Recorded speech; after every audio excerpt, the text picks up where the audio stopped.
Nous sommes le 8 mai 2022, bienvenue sur votre chaîne préférée Akhbar El Bled. C'est aujourd'hui dimanche que la Renaissance sportive de Berkane se déplace sur la pelouse des Congolais du TP Mazembe dans le cadre de la demi-finale allée de la Coupe de la CAF. Un match que nous allons discuter ensemble avant d'aller regarder le match sur les chaînes qui vont le transmettre.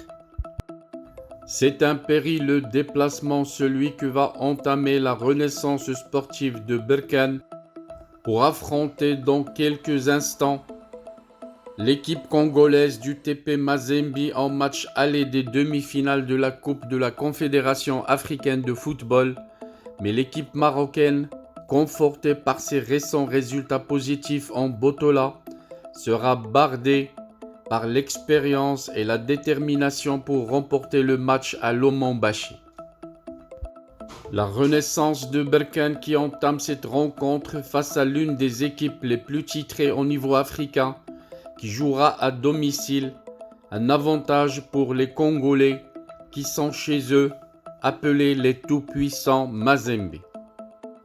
Le représentant du Maroc en Coupe de la CAF souffre de certaines carences au niveau des postes de gardien de but et en ligne défensive.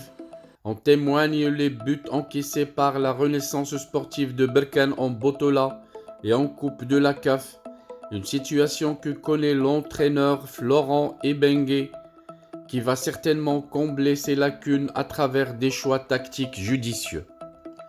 Les Berkanais seront aussi affectés par des absences de pointe, à l'instar de Bakr El-Hilali, blessé, Mouad Fkek, le Mauritanien Adam Ba et Mohamed Farhan. Pour Florent Ebengue, son groupe a réalisé le plus important en se qualifiant à la demi-finale de la Coupe de la CAF, aux dépens des Égyptiens d'Al Masri, estimant qu'il lui reste encore un grand effort à fournir lors de cette compétition.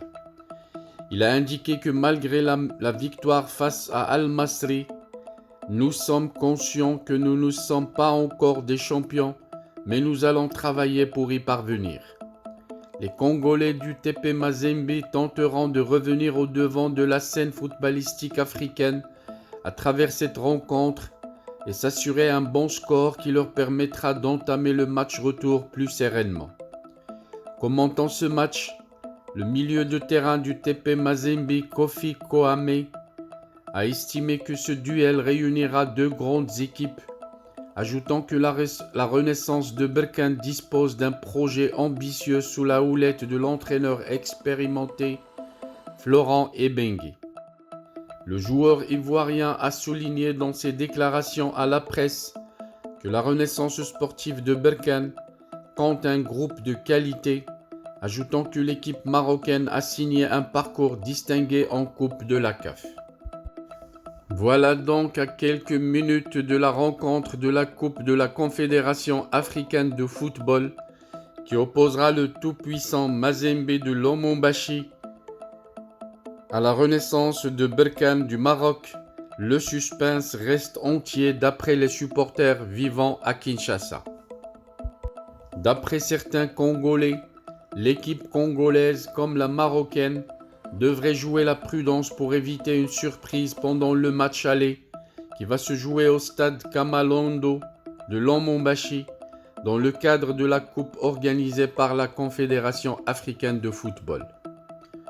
La présence du coach Florent Ebengue de l'équipe de la Renaissance sportive de Berkane pourrait impacter positivement le mental des joueurs sur un terrain où l'équipe de Mazembe éprouve beaucoup de difficultés à remporter ses matchs depuis un moment. À Kinshasa, la mobilisation est quasiment faible depuis l'élimination des Léopards de la RDC par les Lions de l'Atlas du Maroc lors de la Coupe du Monde du Qatar 2022. Un autre aspect négatif qui joue en défaveur de l'équipe de Lomambashi, c'est l'arrêt du championnat national de football, il y a de cela plus de 3 mois, que le meilleur l'emporte. Découvrons maintenant le 11 de départ des hommes de Florent Ebengue et celui de leur adversaire, le tout-puissant TP Mazembe.